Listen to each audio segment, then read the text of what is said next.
ఎవడెళ్ళడు. కానీ ఇన్ని చోట్ల తిరిగి నాకు పెద్ద సర్కిల్ ఉందండి అంటాడు. నాకు వాళ్ళు తెలుసండి, వీళ్ళు తెలుసండి అంటాడు.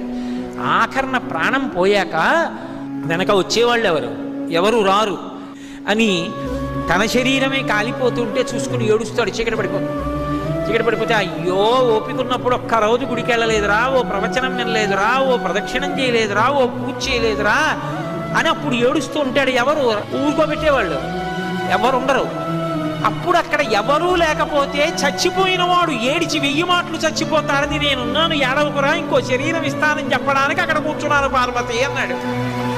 ఆయన్ని పట్టుకుని శ్మశానవాసి అని చెప్పి నింద చేయడం కన్నా కృతజ్ఞత ఇంకొకటి ఉంటుందా?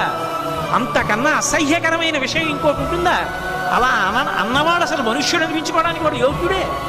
కాబట్టి అందుకు కూర్చున్నాను పార్వతి, అంతేకాని నాకు సరదా పుట్టి శ్మశానానికి వెళ్ళి కూర్చోలేదని చెప్పాడు.